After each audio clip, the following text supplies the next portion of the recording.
Il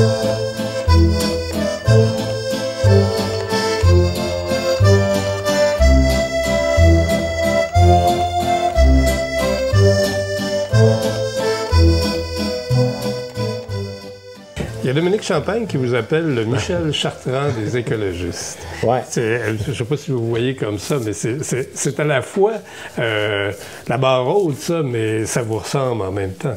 Ouais. Michel Chartrand, pour moi, c'est une référence. Michel Chartrand, c'est quand tu entends défendre les droits des gens, tu dois le faire de façon honnête et sans compter tes efforts. Ouais. OK? Michel Chartrand, c'est l'exemple de ça.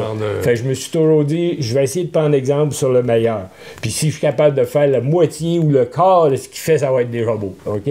Donc, oui, on m'a dit ça, mais un jour, en Abitibi, au pied de la cheminée de Noranda, il y a un congrès. Haute cheminée de Noranda. Il y a un congrès de la CSN à qui j'étais un peu fru parce que les travailleurs de la CSN n'étaient pas bien chauds pour nous aider à réduire les plastiques. Bon. Okay. Alors, moi, c'est pour ça que je suis là. Et je suis invité par Gérald Larose, OK? Et, bon, là, il y a un 5 à 7 après les conférences puis patentes, on est invités. Fait que Gérald Larose, il me dit « André, viens avec moi, j'ai quelqu'un à te présenter. » Fait qu'il s'en vient me présenter, Michel Chartrand. Fait que là, il dit « Hey, Michel, faut que je te présente ton fils spirituel, André Bellil. » Et Simonel, un peu plus, j'avalais ma cravate. Fait que je dis « Ouh, solaire. » Fait que là, il me regarde, puis il part à rire, puis il dit « Hey, laisse-toi pas insulter de même, de Oui, mais vous avez des styles, honnêtement, pour avoir vu Michel Chartrand en conférence, où le côté dire les choses telles qu'elles sont, concrètement, des exemples que les gens comprennent, vous vous ressemblez beaucoup. Ben, je m'étais inspiré de lui. Hein. J'ai pas de honte, j'ai pas de gêne à le dire. Il n'y a pas 4 manières de dire la vérité, là. Tu dis les choses comme elles sont, tu essaies de le dire dans le respect des gens, mais tu n'essaies pas d'amadouer les gens pour essayer de le faire à croire, puis n'importe quoi. Non, non, non. Il y a un problème, la solution est connue, elle va demander des changements, il faut l'aborder, mais quand on regarde tout ça ensemble, le problème est grave, les solutions existent, puis quand on aura mis ça en place, on aura avancé, puis ça va être bon pour l'environnement et pour l'économie. Mais pour arriver à ça, ben, il faut dire les vraies choses, là. Parce que là, quand on passe notre temps à nous dire, ben, ah oui, les problèmes sont graves, mais on connaît toutes les solutions, puis whoop, on arrête là, ben, t'as pas fait la job. Oui, puis votre mandat que vous êtes donné d'éducation populaire, la façon de dire les choses directes, claires, simples, pour que les gens, monde ordinaire comme moi, comprennent, ça ressemble à Michel Chartrand, ça aussi.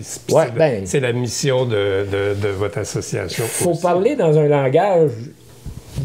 Dans le langage des gens. Bon, un autre exemple que je donnais, les écolos, quand j'étais à l'origine avec Alain de cette idée d'éducation populaire-là, bien, les écolos, à l'époque, avec un jargon très sérieux, très scientifique, ben, il n'arrivait pas à approcher les gens, puis les gens, ils sauvaient un peu, ça va, tu sais. Fait que moi, je disais tout le temps, ben, il faut ramener notre discours au niveau de compréhension des gens, là. Des écolos qui sensibilisent des écolos, là, on n'ira pas loin que ça, là. Là, il faut faire l'effort de ramener ça dans le respect, dans la modestie, de ramener ça à un niveau de compréhension générale. Il faut que tout le monde comprenne clairement de quoi on parle. Si on c'est veut pas dur. Si on veut les mobiliser, c'est ça qu'il faut faire. Ben oui. Et ça a marché. Puis je viens de dire ça. Puis si le modèle de Michel Chartrand fonctionne, ben je conseille à bien du monde de l'essayer. Suivre, oui. Mais ça a été un de vos modèles. Est-ce qu'il y a d'autres personnes, d'autres grands joueurs du monde de l'écologie ou d'ailleurs qui vous ont influencé dans ben, c'est sûr que j'ai été, si on veut, je suivais un peu, bon, je suis de la génération des hippies, je suivais à cette époque-là, les courants de pensée qui m'apparaissaient les plus progressifs. Alors, si vous me demandez s'il y a quelqu'un d'autre, bon, si je regarde au Québec, en termes d'instruction, d'éducation, ben il y a le regretté, mais irremplaçable Pierre Dansereau, professeur d'écologie de l'UQAM, qui était, c'est lui qui est le papa de l'expression « il faudra vivre dans l'austérité joyeuse », autrement dire, virez donc tout hippie, gang. Ouais. C'est bon. Il était un de mes profs, en fait. Bon, ben M. Dansereau, c'est comme quelqu'un que j'ai eu le plaisir de côtoyer. Je n'ai pas été un de ses élèves, mais je pouvais me référer à lui pour savoir si j'allais dans le bon sens, puis tout ça. Et quand il me disait, oui, M. Vélil, vous êtes sur la bonne voie, puis bon, là, je me disais, OK, hey, lui, c'est l'expert des experts, là. S'il me dit ça, je dois être pas pire. Bon. Un autre influence, ben, j'avais lu vers la fin des années 70 Alvin Toffler, OK? Oui.